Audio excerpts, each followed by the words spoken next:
Welcome back to Trucks and Tractor Power from the Daviess County Lions Club Fairgrounds here in Owensboro, Kentucky. We spotlight four-wheel drive truck competition this evening. And here's the guy they're all shooting for, Roger Crawford in the Bandit, 294.24.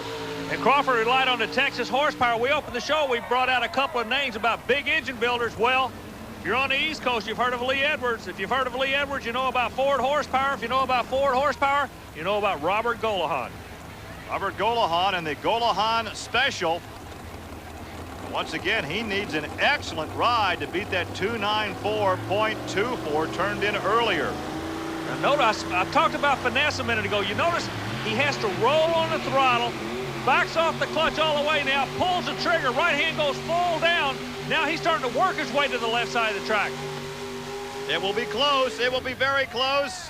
Oh, he just missed it, 293.92. Boy, every Ford fan was sitting there thinking they're giving the old 1-2 punch. They're still looking awfully good. Gary, what he did, he started in the middle of the track, and he started working his way towards the left after the 225. Remember, Holman said there was a spot at the 225. Sanders started to bump. This kid drove right through it. And there's a paint job that reminds me of the street rods of the 60s, a candy apple red nettle flake paint job.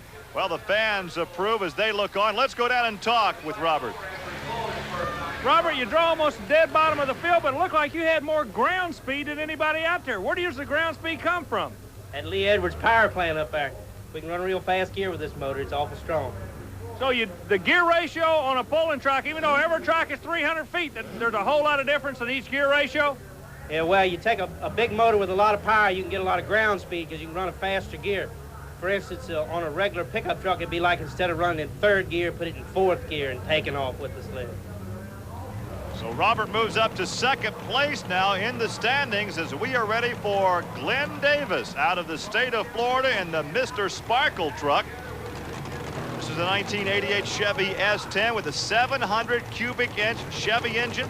And he says, I can develop about 1,000 horsepower. Army Armstrong, he will need all of it this evening. You know, in years, he's a lot younger than a lot of these pullers, but as far as knowledge, this guy can read a track, I think, just as good as anybody in the sport. I'm looking where he's going. He's going a little bit to the right side. Everybody else been working left. He goes to the right and almost makes it work. It's almost very made close. it work. Look at that, 293.62. Last in the class, and he lays down a super shot going somewhere where nobody else would dare go. He went to the right side, Gary. And that moves him into third spot right now. He moves in just behind Robert Golahan. And look at the smoke coming off that right bank of that Chevrolet power plant. Boy, that last 10 feet is dead man's country.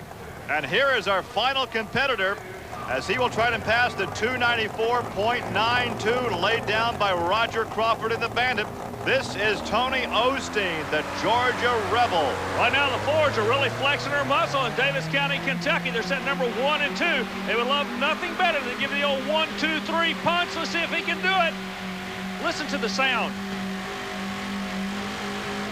They will not do it this evening, 284.26. As we go back now, Army, and take a look at the replay, tell me about the engine sound. Well, the sound I was talking about is from a 180-degree crank.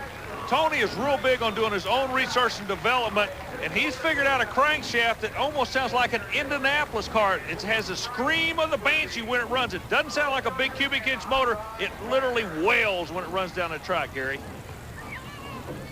So Roger Crawford takes home the prize money and the trophy from the Bandits run of 294.2. Robert Golahan was second, and Glenn Daviess up from Florida, and Mr. Sparkle rounds out the top 3. Well, that will wrap it up from the Daviess County Lions Club Fairgrounds here in Owensboro, Kentucky. For Army Armstrong, I'm Gary Lee. Thanks for joining us. We'll see you next week on Trucks and Tractor Power.